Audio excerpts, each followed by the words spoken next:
Welcome back to another episode of Dugout Talk. Today is Friday, March 5th, 2021. Today we wrap it all up. Today it comes to a finish. Um, it's been a pretty whirlwind, 6 weeks? It's been 6 weeks already. 3 weeks for each division, yeah. But today is our Los Angeles Dodgers and NL West predictions edition. As you can see, Steven and I are coming live from our favorite team's home stadium. The Yankees were kind enough to let me just hop into the booth real quick, and so I'm just chilling here. Yeah, at least you got a booth. They said they stuck me in the little Yeah, suite. They stuck me in like the suites that are right underneath yeah. home plate or something like that. It's all I've heard that teams, if away fans want to sit there, they actually make them wear the home yeah. team's colors. It's because there were some visiting fans that got rowdy down there one time. I'm Yeah. not going to say who it was, but there was a team in town and their fans got a little rowdy, and so now they make them actually wear the Hey, may hometown. or may not be the team we're talking about today. Yeah, may or may not. May or may not. All right. So today's history talk. Mine is in 1973. It's already 48 years ago. It's one of probably the weirdest story I think you could probably get. Um, Yankee teammates Fritz Peterson and Mike Kekich announced that they have traded families, including their wives, their kids, and even the dogs. The swap that began last fall will work better for Peterson, who actually will become married to his best friend's former wife, with whom he will have 4 children. And then, obviously it didn't work out quite so well for Kekich, whose relationship with Marilyn Peterson is very short lived. And as you can see there on the right, that is Mike Kekich and his former wife Suzanne with their daughters. So that's Kekich and his normal family, and then Peterson and his normal family. So they just swapped families. And obviously, Peterson kind of fell in love with Suzanne, I believe her name was. Yeah, Suzanne was her name. Um, and Mr. Kekich, didn't quite have the same fortune. That's just crazy. Like, I wonder what could be going through people's minds to be like, let's trade our whole families. That almost feels like there was an underground poker game going on, and the Oh bet yeah, was if I win, I get your wife. yeah, 1970s, man, whatever oh time that yeah. was. So my day in history happened 69 years ago today in 1952. Norman Bell Geddes, who is pictured on the right here, he states that Dodgers owner Walter O'Malley asked for a stadium design for the team that includes a retractable roof, an automatic hot dog vending machine, and artificial turf that can be painted different colors. Hmm. Bell Geddes previously worked for the team and designed a 5,000 seat capacity complex at the Dodgers spring training site in Vero Beach, Florida.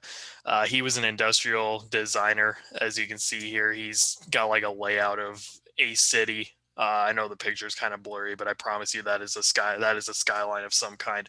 Uh, yeah, it is kind of the stadium features to me really stuck out. I don't know what in the world an automatic hot dog vending machine is. I'm Yeah, I don't guessing know. if I don't know if it's like a vending machine today where you put in some quarters and you get like chips.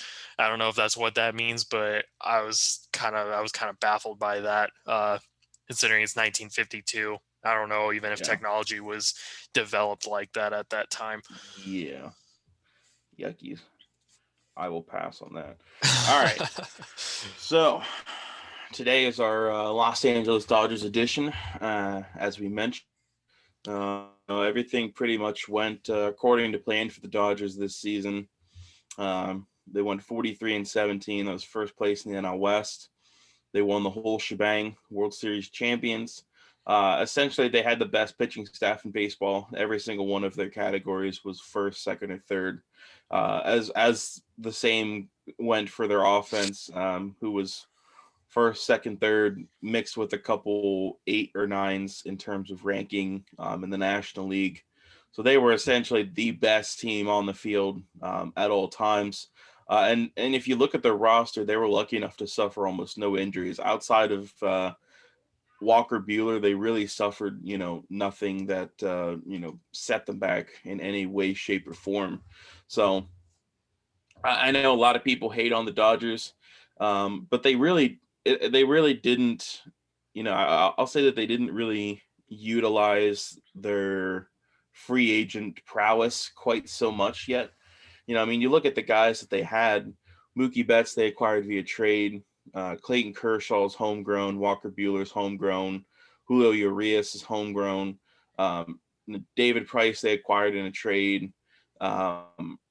I think even going back further to guys like Justin Turner, he wasn't a big name free agency when he came over. Corey Seager's homegrown. Uh, Jock Peterson was homegrown. Cody Bellinger was homegrown. Like, this wasn't your daddy's Dodgers who went out and spent $400 million in free agent. Like the Yankees did in 09. You could argue that the Yankees bought their championship in 09, but the Dodgers really built it up. Yeah, they did, and it's very respectable. I mean, David Price and Mookie Betts, they came over. Obviously, they were already developed. AJ Pollock was signed. AJ Pollock was really the biggest name free agent, I guess they signed. That was part of this World Championship team, and they had. And like you said, they had some other low-key free agent signings that weren't big name free agents at the time, like Turner. Max Muncy's another one that comes to mind. This team had everything go for them last year in a 60-game season. And it's really no surprise that this happened. It was bound to happen at some point. There's still a part of me that wishes that they could do this in a 162. But you take it as it is. And I don't want to tear down on them like that. It's congratulations to them for winning it last year. It doesn't really matter what kind of season it was. They won it all. They proved they were the best team in baseball, and it doesn't even matter going into this year. They're still the team to beat. They're still going to be a good club. They've made some changes but haven't made a terribly large amount. For the most part, they have the same guys coming back this season. It's just, again, they had everything go for them. And even though Cody Bellinger and Max Muncy weren't like elite hitters for them last year, they still were the best team in baseball. It just goes to show how balanced out they are. Their bullpen was terrific. Their pitching staff was terrific. Their offense was terrific. Again, it all just worked out. And when it all works out like that, you're hard to beat. The Rays really fought with them for 6 games. They were 6 hard-fought games in the World Series. Then you look, even with the Braves took them down to the wire. They were up 3-1 at one point. They just couldn't get it done, unfortunately.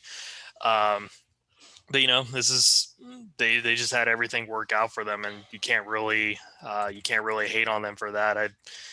One of our old colleagues, Sam, he always tells me, because this, I get notoriously frustrated whenever the Dodgers seem to pull out a win really late in games, because they are notorious for doing that. It's in the moment, as frustrated as I am, Sam always comes back to be better. And that's the thing. You got to be better. You got to be better than them this year. You can make all these moves, but you got to translate that onto the field as well. So exactly. And it's always possible that someone comes and kind of unseats the Dodgers. I don't think that they're unbeatable. They're definitely not unbeatable. Anything can happen in baseball. So, but I mean, you look at some of their offseason additions, and it was more of the same. Trevor Bauer is probably the biggest free agent signing they've had, in a couple off seasons now. Which, by the way, I think it's just hilarious how you look at the 2 days before Trevor Bauer signed with the Dodgers, when it was almost all said and done that he was going to the Mets. Mets fans were LFGM. LFGMs were flying everywhere. Mets fans were getting the ticker tape ready. They were ready for that parade. And then the second he signed with the Dodgers, every single Met fan that I've seen on Twitter, I don't know what it is. All right, when I browse Twitter, for some reason, I don't know if Mets fans and Mets media tweet more than everyone else combined, but all I see is Mets stuff, and I don't want to see it. I have to like unfollow the topic MLB in order to not see as much Met stuff. Like I'll see Met tweets about like what Francisco Lindor's shoes were that he wore to the ballpark, and I'm like, I don't want to see this. I don't want to see this. But yeah, the second Mr. Bauer here signed with the Dodgers, Mets fans were immediately like, oh, that's one headache we want to worry about. You know, Trevor Bauer's going to stink. Trevor Bauer's not worth the money, but you know pretty well that had Trevor Bauer signed with the Mets, you guys would have been like, that's a great deal. Yeah, exactly. Yeah. All right. Now that my Trevor Bauer rant is over,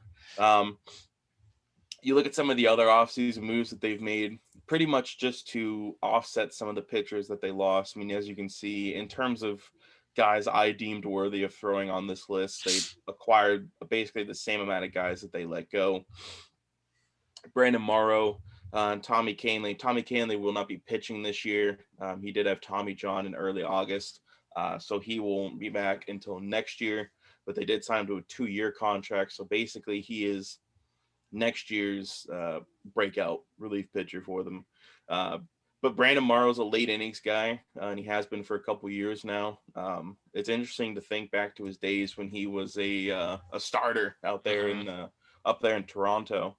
But Brandon Morrow's been a pretty good late innings guy. He was with the Cubs, so I think he should be with the Dodgers. Corey Knebel, who they got in a trade with Milwaukee, he figures to probably be a great late innings guy.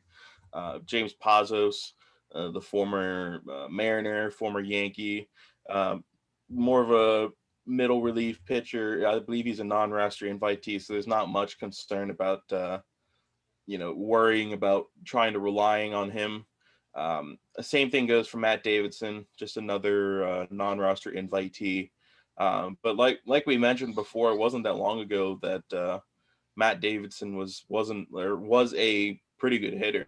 Like, you go back to power hitter. Yeah, you go back to his White Sox days, and he was a 30, 35, almost 40 home run hitter.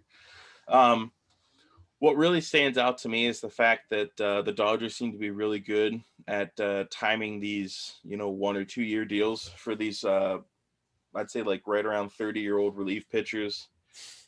Blake Trinan, Corey Knebel now, Tommy Kahnle will be next year. They're gonna they like to take advantage of the fact that these guys, for whatever reason, maybe not have had not so much success in the past year or two. They go out and get them, and then immediately they turn back into what they once were. Even Jake McGee last season, I didn't realize Jake McGee was on their team last year. But not only did Jake McGee pitch for them, but he was pretty dang good too. Yeah. Pedro Baez, the long-term Dodger, he left in free agency to go to the Astros. Jake McGee. Giants. Was it? Oh, yeah, was it yeah. Pedro Baez was the one who went to Houston. Who did I say? Yeah, you said Alex Wood went to Houston. Oh, yeah, my bad. No, Pedro Baez, he left in free agency to Houston. Jake McGee left in free agency, as we just talked about 2 days ago. He went to San Francisco. Alex Wood, he left in free agency. Josh Sborz, who was traded to Texas, we covered him last week. Dylan Floro was traded to Miami. Adam Kolarek was traded to Oakland, who we talked about last week.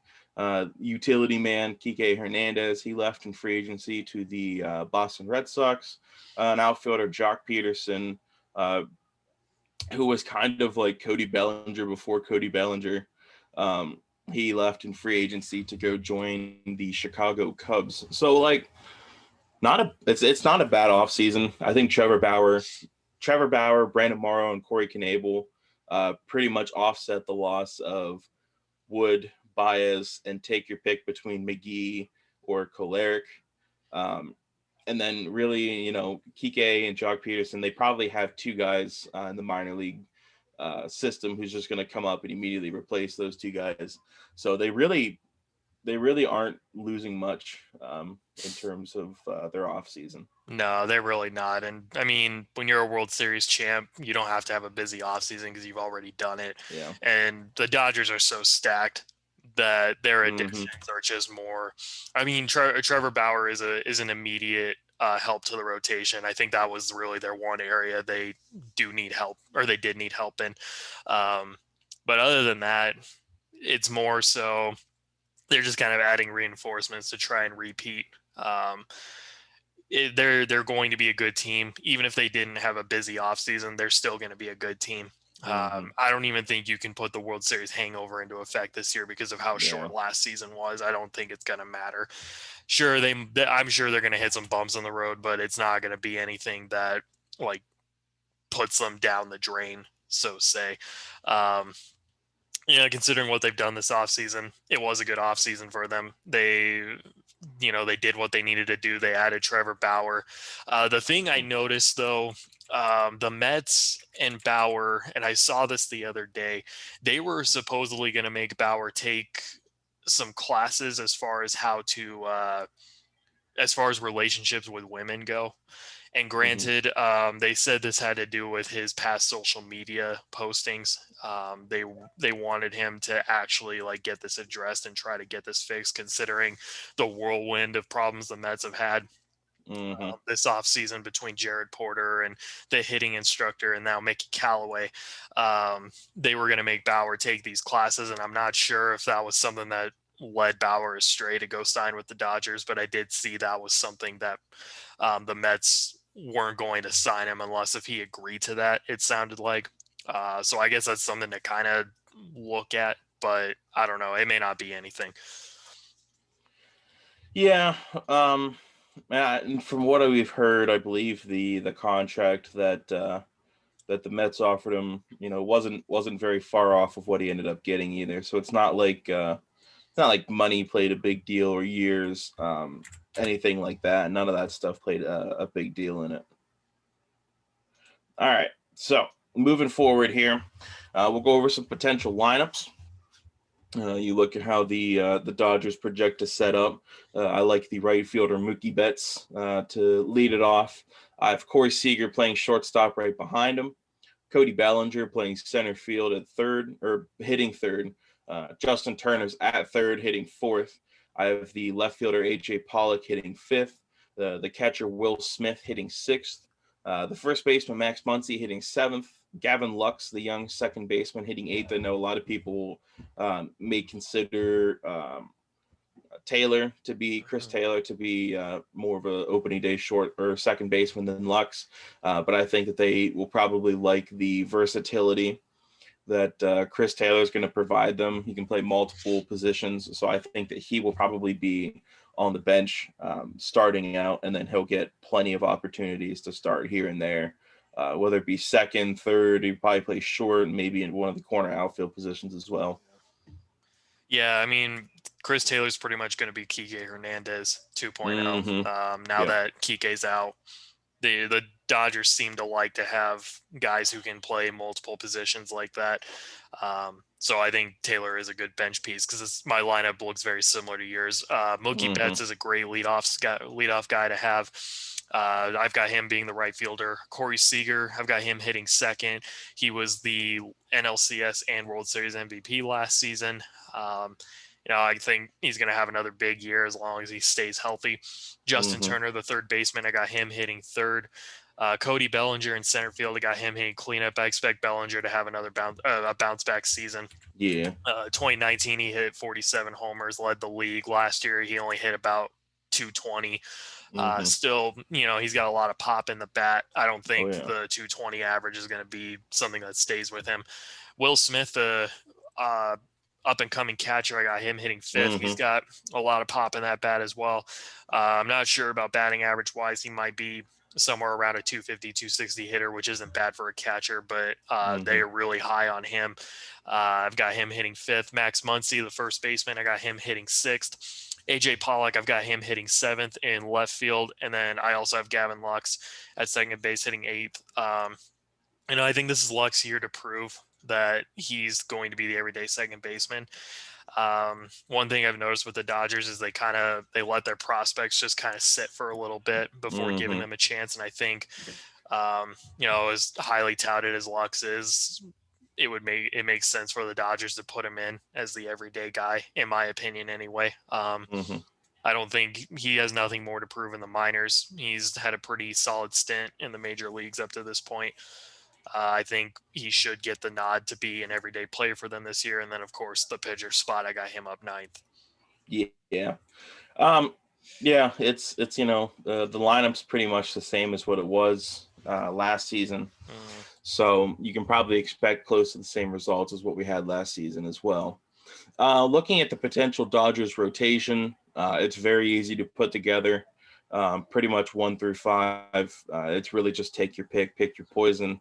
I have Clayton Kershaw, who finally gets to wear a new glove. I cannot believe that he would be the guy to do it too. He wore the exact same glove his entire career, and he vowed not to wear a new one until he won a World Series championship. So he won that. His glove is now in Cooperstown. Feel free to go check that out. But Clayton Kershaw, he's a Hall of Famer the second he stops playing. I have him as their ace of the staff. Walker Buehler, who looks primed and ready to take that spot once Kershaw is ready to hang him up. He's the number 2. Trevor Bauer, I have him as the number 3. David Price, who finally gets to play as a Dodger, I have him as the number 4. And Julio Urias as the number 5. Yeah, Price opted out last year because of COVID. That was the only reason he didn't pitch. But yeah, I have the exact same rotation. I think even though, they got some older guys in Price and Kershaw, I don't think it matters. They might maybe slightly regress, but even if these guys do regress a little bit, it's not going to be anything overtly concerning. I guess the only question I have, can Kershaw and Price both stay healthy? I know Kershaw's had some injury issues over the years. Price hasn't really had injuries in the same light, but Kershaw has been on the IL at least once a year, it feels like, the last few seasons. So I think maybe there's a little concern there, but again, the Dodgers are so stacked and they seem to get the best out of their players no matter who they bring up. I think they'll be fine no matter what happens here.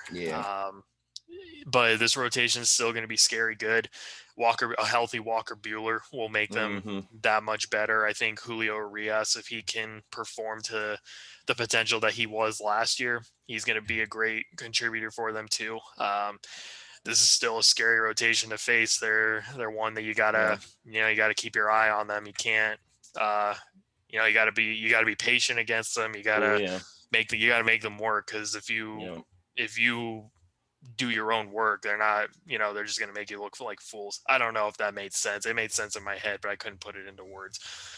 No, you have to be smart. You have to be thinking, multiple steps ahead in order to be able to truly combat. Because especially guys like Trevor Bauer, he's on the mound thinking nonstop. If you ever watch his off-season videos when he's out there pitching, he's constantly talking to himself, talking about hitter tendencies, what pitch he's going to throw next. So you always have to keep an eye out for them. Exactly. And their bullpen figures to be just as deep and just as lethal as ever. Kenley Janssen, who kind of had some holes in the armor last season, not quite as pristine as what he usually is.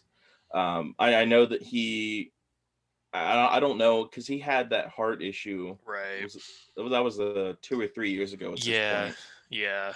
I don't know if that's something that maybe, kind of snuck back up in a small capacity last season, or if it's just the product of and you can have one bad. I mean, you look at Adam Ottavino, for instance, he had a 5.9 ERA or something like that, but he had one bad outing against Toronto.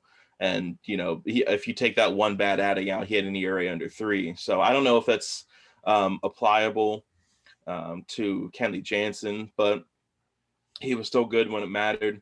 And I still think that I think if he can, continue to keep that cutter as sharp as ever, he'll be fine.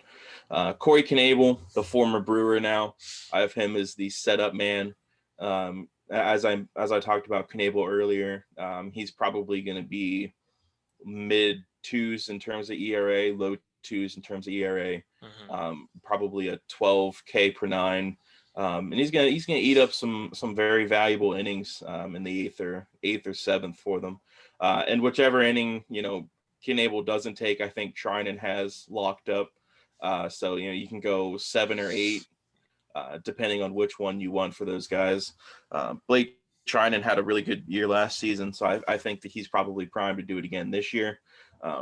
Brusdar Graterol, the more and more you see him pitch, the more and more you realize that the Red Sox actually looked at him and said, "No, thanks, we don't want him." Yeah. The dude throws 100 miles per hour. He could probably throw 100 miles per hour underhand. He's insane, insane speed, and insane life. I think he was by far the leader in terms of 100 mile per hour pitches thrown last year. I know John Boyd did a breakdown on it. Yeah. So Brusdar Graterol, flamethrower. He's looking like he could be the next big late innings guy for them once they decide to move on from Kenley Janssen. And he's got some starter capabilities there too. I don't think they really plan to use him as a starter moving forward, but in emergency, you've got him. Victor Gonzalez, the lefty, and then Joe Kelly, as you can see pictured there, probably his best moment in his career, without a doubt. Everyone outside of Houston, Texas, loves him for it, and people in Houston, Texas, well, they need to come to terms. If you cheat, Tony Gonzalon, I have him sliding in there in the back end of that bullpen, and Dennis Santana as well. So it's not a bad. I say it's not a bad bullpen, like we were talking about. With I was it was San Diego yesterday. We talked about how their bullpen is technically their weakest link. Technically, Yeah. the Dodgers bullpen is their weakest link, and the Dodgers bullpen's one of the 5 best, I would say, in baseball. So team's got a lot of stuff they have a lot of soul searching they got to do before they face the Dodgers in a 7-game series. Yeah, I mean, the only reason I think the bullpen is even their quote unquote weakest link is because they've got some aging vets. Mm-hmm. Kenley Janssen, he's not as elite as he once was, and maybe you could link the heart issues that he had a couple years ago. I think it's just more he's aging. His age is starting to show. He's not nearly as effective, but even then, he still has yet to record a season ERA above 4. So. Mm-hmm. He's still effective for you. He's still going to be good. Maybe not like the guy who can record an ERA below 2 good, but he'll get you saves. He'll convert more saves than he blows. So, you got to stick him in the closer's role, no doubt. Blake Trinan, I think he'll be a good 8th inning guy for them. Trinan's kind of showing his age a little bit too. I think he had that one really spectacular year in Oakland, and the last 2 years they've been okay for him. Mm-hmm. Middle of the road. Yeah, he's not elite anymore, but I think he'll still be a good setup guy. And then they got Brusdar Graterol and Victor Gonzalez. They're 2 up-and-coming relievers that are just going to dominate the league not too long and not too far down the road. So they got good young guys there. Corey Knebel, he was injured last year. He had an ERA above 6, but I think considering how the Dodgers just get the best out of their players, I don't think there's going to be a lot to worry about with him. I don't know if he's going to be elite, so say, but I think he'll be good enough that he can at least he can keep the Dodgers in winning contention. Joe Kelly, he's kind of a long relief, middle innings guy. Not a stellar pitcher, but he's consistent. He's still a good bullpen piece. I put Scott Alexander in over Dennis Santana, and I know I originally had Santana, but I think Santana needs more time to develop, and that's why I kept him out. He hasn't really shown himself yet in the majors. He hasn't really been able to find the same success that he's had in the minors. I don't think it would hurt the Dodgers to give him a little more reps down in the minor leagues, just to kind of help him work his kinks out. So I have the veteran Scott Alexander in for right now. And that also gives them another lefty option in the bullpen outside of Gonzalez. And then Tony Gonzalon, this guy actually is a low-key really good starter. I don't think a lot of people realize that he's recorded an ERA below 3 in both of his seasons. He broke in with the club in 2019. He got rocked in his MLB debut, but ever since then he's been really good for them. He'll easily fit into the rotation if they need rotation help. I have no doubt in my mind about that, but I think he'll be a good bullpen guy as well. Yeah, I see him being a middle innings person or middle innings pitcher. Maybe even if the Dodgers want to go 6-man rotation, they could slot him in as a 6-man, but I don't think they're going to do that. I feel more so he's going to be a long reliever for now, and if they need rotation help, he's easily going to find his way in there. So even though their bullpen is weak, quote unquote, it's still a real strong suit for them. I don't think there's a whole lot to be concerned with, other than some of these guys are just aging and they're probably not going to be as elite as they once were. Yeah. I was gonna say, like, I saw Scott Alexander, and I'm like, man, I don't remember writing Scott Alexander's name in there. It's like, I switched that up. It's like, I hope I didn't goof that up. All right, so we'll take a look at 3 prospects to watch for the Dodgers this season. I had to start with the number 1 guy, Josiah Gray. He's number 1 in the organization, number 58 overall for 2021, according to MLB. As you can see there, I guess they invited him out to kind of be a part of the Dodgers World Series experience. He did not appear in the major leagues, but he is holding the trophy right there. So Josiah Gray, he's a starting pitcher. He's 23 as of right now. The highest level he has reached is AA. But you look at Josiah Gray's numbers, and they jump out the table to you pretty quick. In 2018 with Cincinnati, that was his age 20 season. Played in rookie ball, only went 2-2 in his 12 starts. So, but record doesn't mean anything. Pitched to a 2.58 ERA across 52 innings. And had 59 strikeouts, 17 walks. He gave up 1 home run and 29 hits. So a whip under 1, an ERA of 2.58. So a good season, a good first season for a player. 2019 only got better for him. This was really his first full season. He played for 3 different teams across 3 different levels. Reaching AA at one point, and he did great across all 3 levels. Across his 25 starts, he went 11-2 with a 2.28 ERA. He pitched in 130 innings, 147 strikeouts, 31 walks, 3 home runs, 33 earned runs, 98 hits. So Josiah Gray, I think that he's probably AA, AAA this season. And I think that depending on what happens with David Price, depending on what happens with Clayton Kershaw, I believe he's in the final year of his contract. It is very possible that Josiah Gray could be taking one of those 2 players' spots come next season. So Josiah Gray, definitely worthy of that number 1 spot, and definitely worthy of keeping your eye on. I think that what he does this year will determine specifically if he takes someone's spot next year. The next guy I want to cover is Miguel Vargas. He is the number 14 prospect for the Dodgers. He primarily a third baseman. He's 21. The highest level he has reached was high A, which he did so in 2019. You look at his 2018 stats, and as an 18-year-old across 53 games, he hit 330. He had a 404 on base.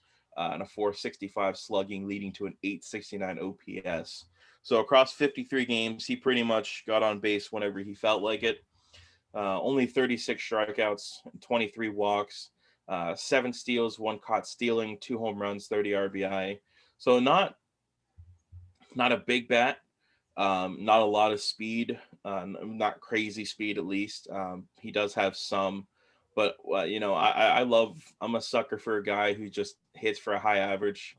DJ LeMahieu, before he picked up the home run, in Colorado, he'd hit like 330 and then have like 15 home runs, just a guy that you want leading off for you. So Vargas did that last season, I guess in 2018. Last season in the minor leagues, this is age 19 season. So still a teenager at this point. That year he appeared in low A and high A. Played in 124 games. So you're thinking like, all right, 124 games, that batting average is going to come down to earth a little bit. Nah, he hit 308, on base of 380, a slugging of 440 for an OPS of 820. So he's still hitting with a very high batting average. That season, he had 7 home runs, 77 RBI. He stole 13 bases and got caught stealing 4 times. Still only 83 strikeouts, 55 walks. We had 83 strikeouts in 124 games. Doesn't strike out much. You have to get him out on the ground, and it looks like that's where he thrives. He had 38 doubles in 124 games. He had 151 hits, and he scored 76 runs. So I think that Miguel Vargas is, if he can develop maybe some power, which I'm sure he will as he gets older. Being he's only 21, he's still got another 2 or 3 years before his body finally fully develops, and kind of finishes itself off. Vargas has the potential to be a really good, almost like a Justin Turner with a little less pop. Justin Turner is always known for a high batting average, good vision skills at the plate. I think it's very possible that he could be potentially the future at third base, or maybe they want to get him some looks elsewhere in terms of positioning. So I think if anyone's gonna be able to do it, it's gonna be a guy like Miguel Vargas. The third prospect I want to cover is their number 28 prospect. He's Andre Jackson. He's a starting pitcher. He's 24. In the highest level he has reached is high A as well. In his rookie campaign in 2018, he appeared in a low A ball and rookie ball. Across his 17 starts, he had a 4.10 ERA in 68 innings. He had 76 strikeouts. Unfortunately, he had a lot of walks. He had 45 walks in 68 innings. Not necessarily a good thing. If you factor in his hits, and that's a bad whip. That's like 100 base runners. Yeah. So definitely had some stuff he had to work on, and I think he really did work on it for the large part this past minor league season. 2019, he appeared in high A and A ball. He went 7-2 across his 25 starts. He pitched with 3.06 ERA, so ERA was a lot lower. Across 114 innings, still a big strikeout guy, 141 strikeouts in 114.2 innings. Still has a lot of walks, 57 walks in 114 innings, but not quite as bad as 45 and 68. Gave up 6 home runs, and he gave up 90 hits. So the whip's a little to the earth, not nearly as ugly as what it was. But Andre Jackson, I think if he can get his control under control a little bit, I think that's really going to help him in the long term. Yeah. So the prospects, I was looking through the prospects list, and this was kind of difficult because I saw that the Dodgers have a lot of older prospects who don't have much more to prove. And so for me, it kind of feels like, oh, why not give them a shot? The first guy I wanted to look at, he is a younger prospect, Kybert Ruiz. He's their number 2. He looks to be a catcher for the future. I imagine he and Will Smith will probably be the primary guys back there at some point. He did get a little bit of major league time in this year. He hit 250 in a very small handful of games, so very respectable.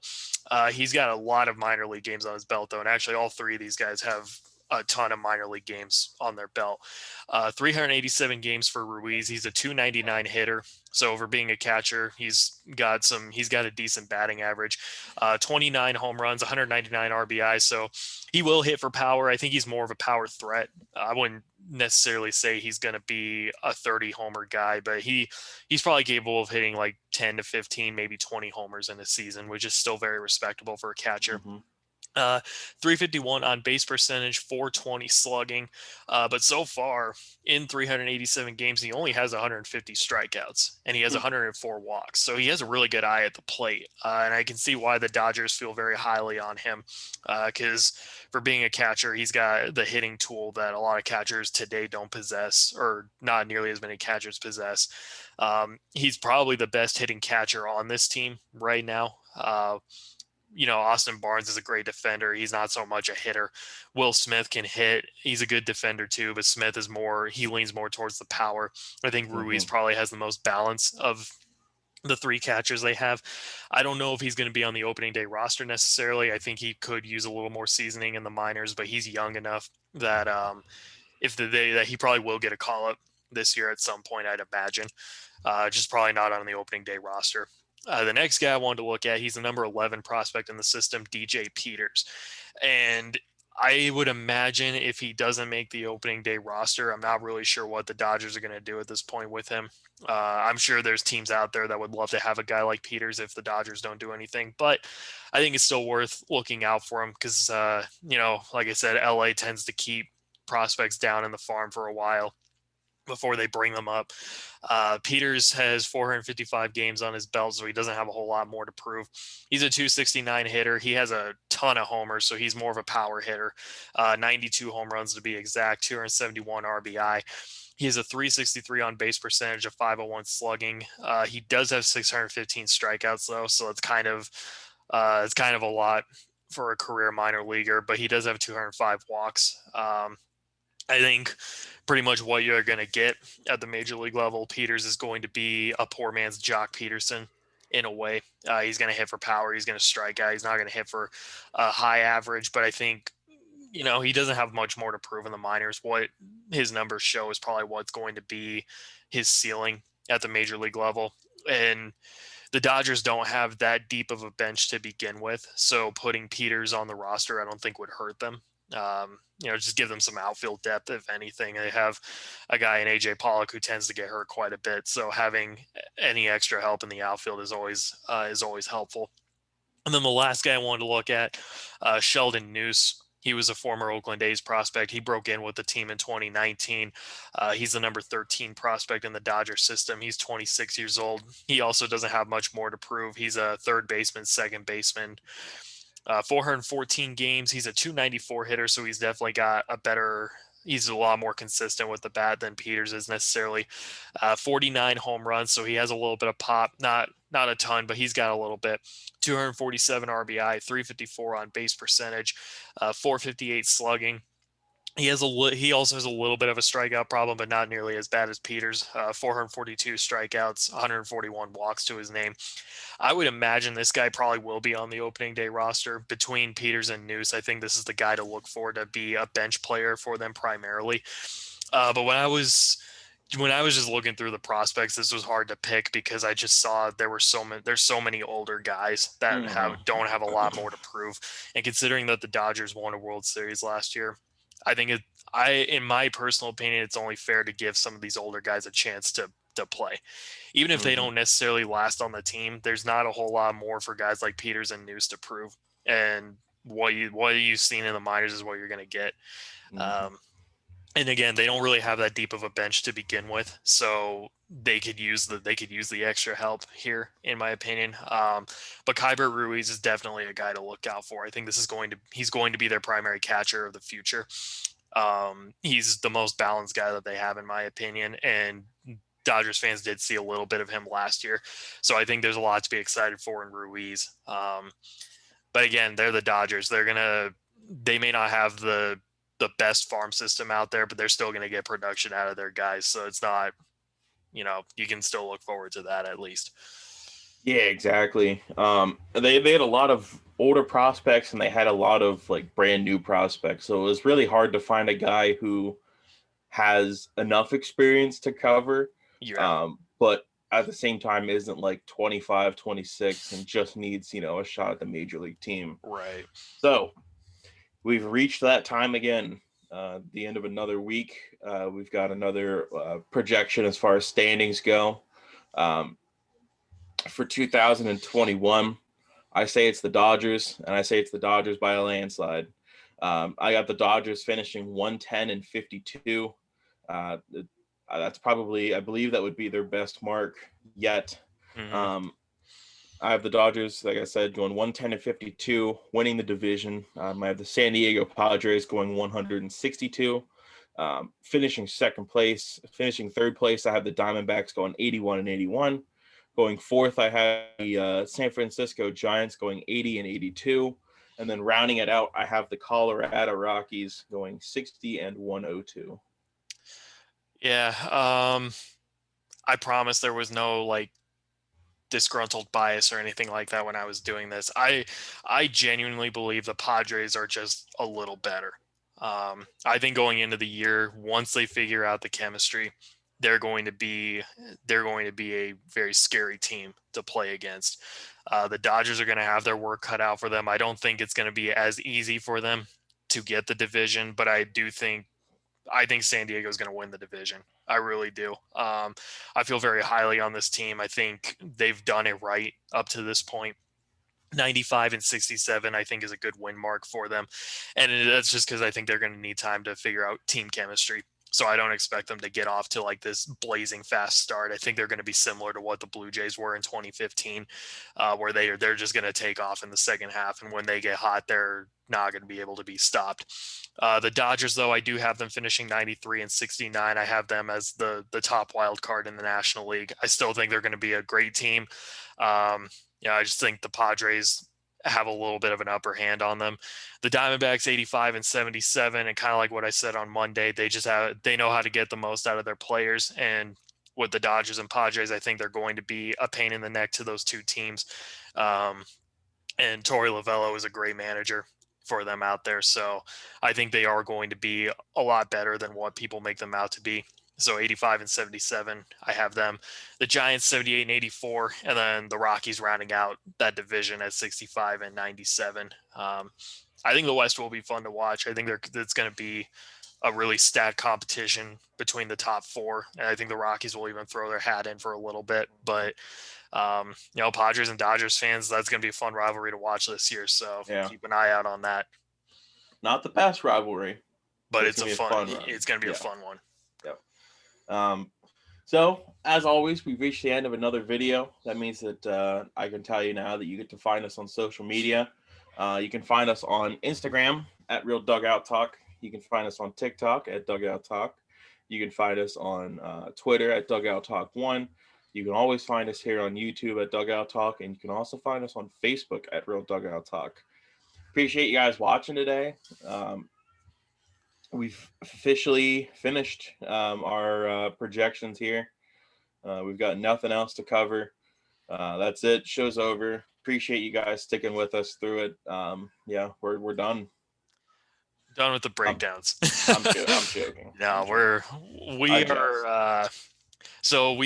Cam and I have actually kind of been talking over the last week, and we're not going to take a hiatus, but starting next week, we're only going to record 3 episodes, just until the week of opening day.